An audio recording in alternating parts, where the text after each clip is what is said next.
We're going to explore sub-windows in the profile view.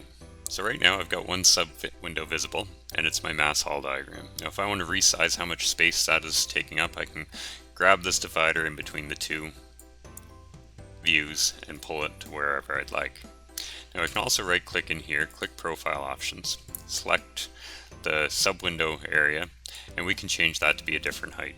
So let's change it to be 60%. So we can see that's taking up 60% of my window.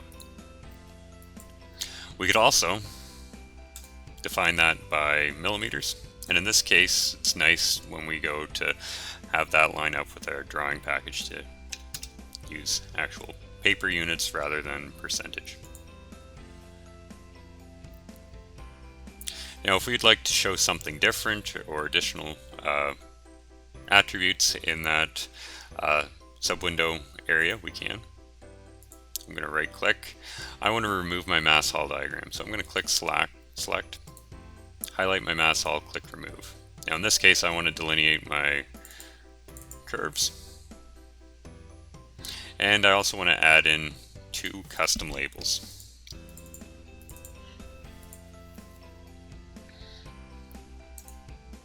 So here we are, and right now I can see there's not much room underneath these, and I probably want to resize these anyway. So I'm going to change this to be 60, so this controls my total area allocated for the sub-windows. But in here, I want to change my horizontal curves, make sure that's represented as 20 mils, it is. We'll do the same for our vertical curves.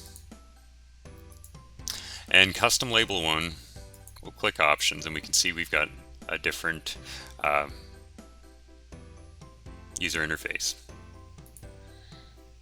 I'm going to add whichever attribute I'd like, so I'm going to come in here and I'm going to go with my finished grade elevation.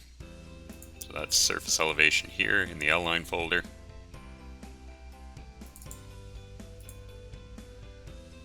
And we'll hit OK. And I'm going to come down here and I'm going to add in my ground elevation. So that's going to be in my ground layers, ground elevation. And once again, we'll hit OK. Now we can see, one, we're not seeing that last custom label. And 2, these labels are landing at odd intervals. Now in this case it happens to be lining up every 100 meters, rather than I'd like to define it based off of beginning and end vertical curves and our IP points.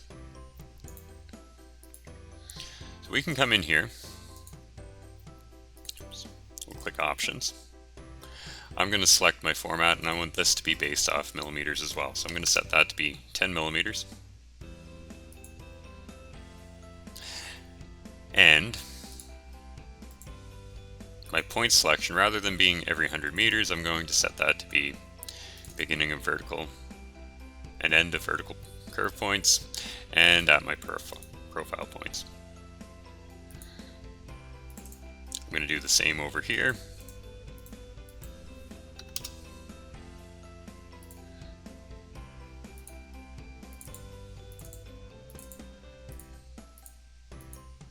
And there we are.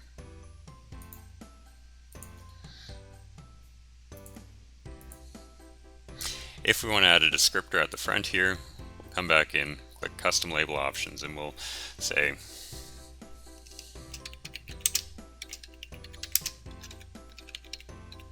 whatever we'd like for a description.